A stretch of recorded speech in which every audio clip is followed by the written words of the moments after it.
Hi Nym fam, welcome to my new series with Fergie. Each week we're going to discuss 5 things FPL that could consist of something of note from the week before or what to look out for in the up and coming game week. As you know, if there's something worth knowing in FPL then Fergie knows it, with 6 top 1% finishes in the last 7 seasons. He's also had 2 top 100 finishes in Sky and the Telegraph game and is the current Sun Dream Team champion. So that's what you're getting with him. With myself, you're getting a veteran with a whole lot of tips and batch shizzle suggestions. With that in mind, today we're going to start off our series with 5 top tips.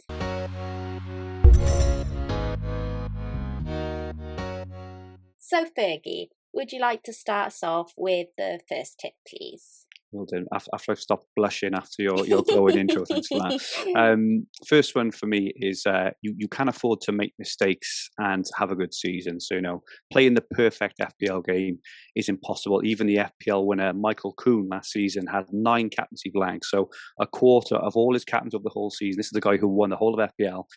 They blanked for him. So, sticking to your principles. I think, after that game week, after you've chosen, maybe the wrong captain or your 50-50 has gone the wrong way, and not knee-jerking is the hard part. And it's the patience and discipline that will, see you out and bear you out a better rank at the end of the season.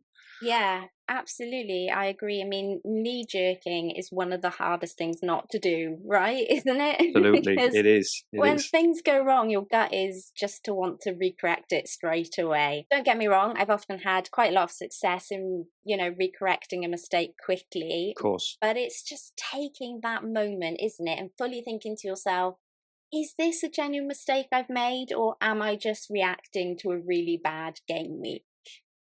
I think for me, one of the most underrated skills in FPL, and one of the, we spend, hours and hours and hours every day podcast articles trying to find the perfect player and trying to play it the perfect way.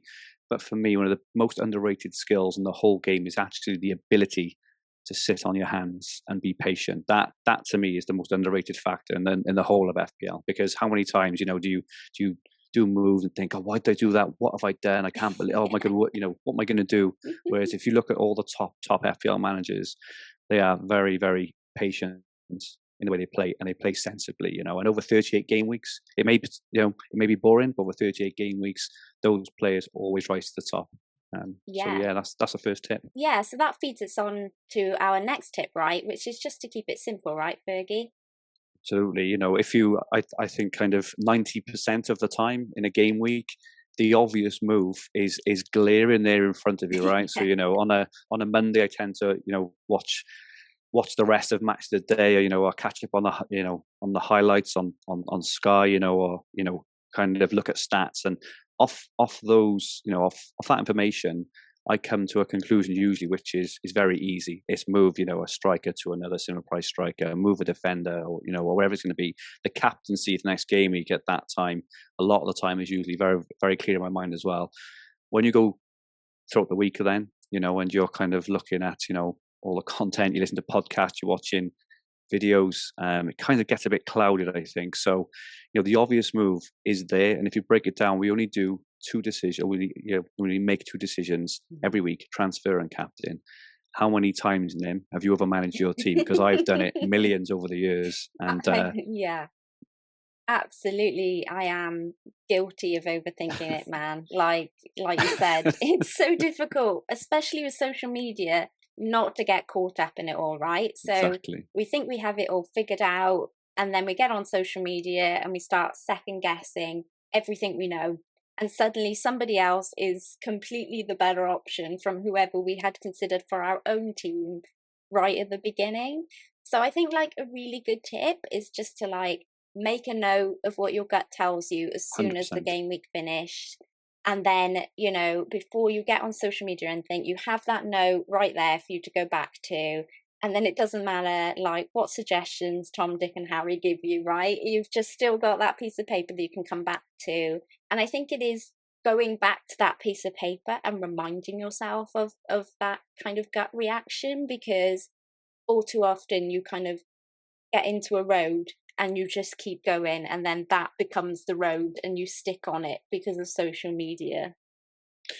And how good does it feel, right? If you compare how good it feels to make your own decision and for it to pay off against going with someone else's decision and it doesn't pay off. I mean, the kind of swing there in terms of how you feel at the end of it is just absolutely massive. So, I would just I bet, just bear it in mind. Don't overmanage your team.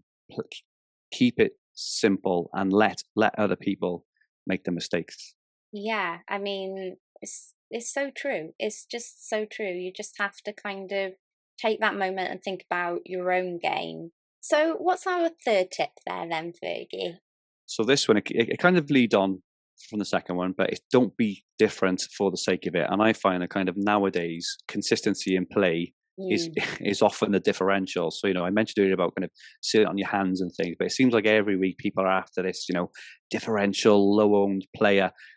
Ownership is there for a reason, right? A lot, if you think of all the content out there now, across the whole of the FPL world, right? Ownership of players is different now to what it used to be a few years ago. A few years ago, when Man United, the best team in the league, everyone owned loads of Man United players because there were so many Man United fans. Nowadays, players are owned because a lot more people know what they're doing. If you look at one of the highest owned players in pre-season now, Ivan Toney. I mean, there's probably a lot of players playing in the game from all over the world who've never even heard of him, but they're so informed nowadays, that the people know that Toney is probably going to be a decent pick at the start of the season. We're all hoping he's not going to be another burner, right?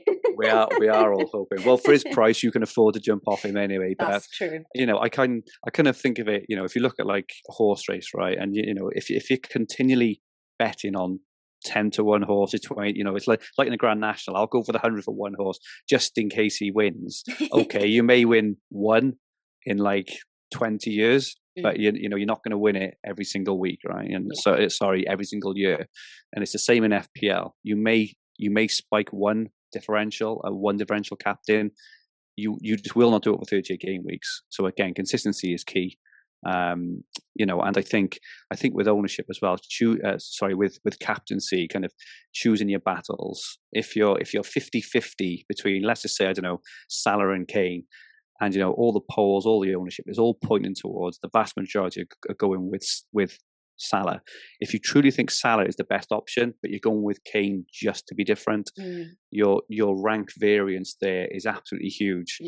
Where there will be other weeks where there potentially is a real split in captaincy, and that for me is the time to maybe take a bit more of a risk, not when there's such a massively owned captain, because it's rank management, right? If you go against him, I did it in Game Week 1 last season. I didn't even own Salah, never mind captain Salah, because I tried to be too smart, and I'm 40 points behind the vast majority of the game before we start because he scored the hat-trick against Leeds. And I'll never forget that, and that was the harshest of lessons. I agree with you. Consistency is like key for me. It's one of the main top tips I'll give to any FPL manager. So if somebody comes to me and they'll say, I've never played FPL before, I'll be like, well, consistency is like the one. Like, it is the kind of golden halo for FPL. I think, all of the top managers are consistent. They choose consistent players and they don't try to be too clever, as you were saying. I think that point of choose your battles is completely up there. There's definitely times to be differential. There are. And stick your neck out in the game. But, there are also times where I think it's worth holding back and sticking and being consistent, because I think we know when those times are to be a little bit differential. You get that feeling, okay, this is the week I can do something a bit different here. But most of the time, it's worth being quite consistent. And there's a reason why the likes of Salah and Bruno are so popular, right? It's because they are consistently proved players who give consistent points. So this trickle of consistent points is far more valuable than like the odd haul here or there from somebody you think is like, oh, this person's like gonna get me loads of points and they're so different that I'm gonna like shoot up the ranks. Whereas somebody who's going with the likes of Salah or Bruno and just trickling away, probably going to match those points easily just by bringing them in every week, as you were saying. So yeah, absolutely. I think consistency is like, it's definitely quite important.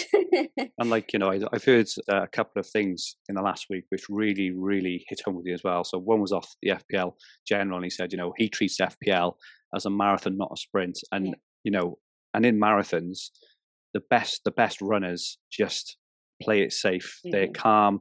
They just, stay with the pack, and they let their class. They know that their kind of skill, their knowledge, and their class will see them through and let them win. They're not going to dash off the first mile into a sprint and hope they can stay ahead, right? And the other one, this was a brilliant quote, was patience is the fourth chip in FPL that very few of us use effectively. And that to me, it kind of harks back to what I mentioned earlier. That it's harder to stay patient than it is to find the differential. So no, I'm with you there, because like I think that's one of the things I'm quite guilty at, is that I'm not too patient and I'm not massively consistent. So I am very much a kind of like, the next bandwagon, or or that's a batch shizzle pick, I'll go with that, that'll be fun. and and it's those moments where if I just stuck with the pack and being patient with the consistent player that I already had in my team, probably do a lot better. So it's definitely a great tip. And that kind of feeds into a little bit about our next tip, and that's team value, right, Fergie? Yeah. So for me, I largely ignore team value. So for me, getting points on the board and performing consistently well in FPL will naturally increase the value of your team, but not necessarily the other way around. So every time I've purposely tried to increase my team value, my team always suffers in the short term, medium, and long term, right? So if you're just basing your transfers on trying to increase value, it doesn't matter. Whereby I went through a period at the back end of last season where my team value increased from 104 million to 106, and I didn't even realize, but it's because I was just playing very sensible FPL, making the right choices, and it kind of naturally and organically grew. Whereby if you try and force it, it affects your decisions in terms of the players you bring in and the subsequent points. So there are no prizes for high team value. I don't mean let players drop, or don't get players in early if they're going to rise in price. My point is, don't let team value affect your actual transfer decision, if that makes sense. Absolutely. Like, there's no point like flashing the cash, is there? I mean, it doesn't get anything. And doesn't, just expanding on this, I say it's far more important to worry about the team value at the beginning part of the season than it is in the later half of the season. So once we get into the swing of things, it's really not that important to have loads of money at the beginning. I think it's worth maybe getting on and off of a few players, building up a little bit in the bank so that you can go into those wild cards with some extra funds. But absolutely what you're saying, it's over time, it's not worth it. And towards the end part of the season, I was floating in cash last season. I had so much of it because I chased so many bandwagons and I'd got so much money in the bank. And yes, it meant that my second wild card was quite easy. I didn't need to worry about funds. But at the same time, it meant that I was losing out on points. So at one point, I think I went for me for the double game week, just because he was going up 0.1, and I was like umming and ahhing about him and Dallas, and I was like, which one shall I go for? And just because me was going up in price, I was like, oh, I'll go for me, get the extra money, happy days. And then it turned out that me did absolutely nothing, and I think Dallas got an assist or a goal or something, and I'd have been better off with the points than the 0.1. It didn't really do anything for me. Great. No, and I see it a lot, especially coming up between game week 1 or 2. You see, on Twitter a lot, don't you? I've made 0.1 with like like a sunglasses emoji, and I'm like, if that's what floats your boat, but it doesn't matter a monkey's to me. But if only you could like trade in the money for points, then you'd be all right. this is it, and that's and that's why I say points first will naturally gain you money if your team is scoring well. I would much rather have a team, a team value of 102 million but be ranked 50k, and have a team value of 106 million but be ranked 800k. Yeah, absolutely. Okay, so what is our last and final tip, Fergie? So this is, it's just it's a very easy one to say. It's hard one to implement. It's taken me a long time over many years to get to this point of where I am now, kind of mentally with this tip. It's being comfortable with your decisions, regardless of the outcome. And to me, this is the most important one of the lot. FPL should be enjoyable, right? It's fun. It's a game. If it's not, you're doing it wrong, right? So once the deadline hits, you've listened to the podcast, you've watched your videos, you've obviously, watched Nym's incredible videos, and and you've done kind of everything you can to get to a decision that you're comfortable with. Once that point passes, once the deadline's gone, no matter what happens after, you cannot influence it. So I played my bench boost last season, game week 18, and I found out 50 minutes after the deadline that my keeper who I'd taken a -4 to bring in, which was Johnston for West Brom, that he had COVID, and I'd taken a -4 to bring him in. Oh, gosh. However, rather than just being like, oh my goodness, my luck, my this, my that, I was just like, well, what can you do? You literally cannot do anything. I made the right decision. And I just had hard luck. And you just need to be at peace with it, because and if you do all the things that we said in this video, around consistency, being patient, you will get regular small green arrows, right, over a period of time. So when you have a bad game week, then it doesn't really matter. And I tend to go out on the weekend, especially on a Saturday when you've got all those games on, right, where it can be quite intense. I tend to go out, with my family or my friends, or go for a walk, or go for a game of golf, whatever it is I do. And it's actually amazing when you're actually out how little FPL means to you. And when you come back then and you've had a bad game week, if you have, you're very much more kind of, shrug it off, rather than just letting every moment of it consume you, because it's not a good place to be. So if you get a red arrow, stick to the plan and move on, because literally, what else can you do? Absolutely. I mean, echoed there, even though I think it's one of the single hardest things to do. Great. Because we're all so competitive, and the vast majority of us care an awful lot what happens in the game. So it can be so hard just to brush it off and move on. And it's something I've definitely gone through stages of in varying degrees over different seasons, if I'm honest. So some seasons I can brush off whatever happens, and in other seasons they really, really get to me. And I think an awful lot of it is to do with what's going on in outside life too, right? So if everything is going Pete Tong in your life and then you have a bad game week, it can literally feel like the world is ending, because it's just another thing on top of everything else that's going wrong in your life. And you're like, oh, and now this has gone wrong as well. So it can be really challenging. And then if life is going really good and you're getting out and about and you're seeing friends like yourself and things like that, and then those bad game weeks, they don't really seem so bad, and you can kind of remember a lot more that it is just a game.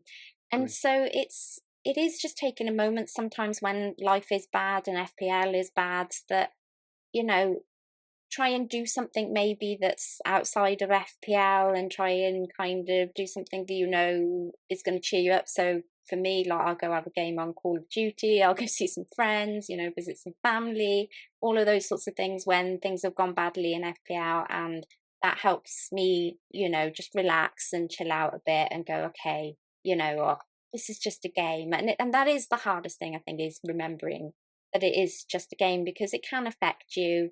And, it can consume you, like you were saying, so it's just remembering those moments in your life and just thinking, this is a game, enjoy it, have fun with it. And like all the other things we would usually do, whether we were playing a video game or a board game or whatever, it's worth going, okay, that happened, now let's just move on.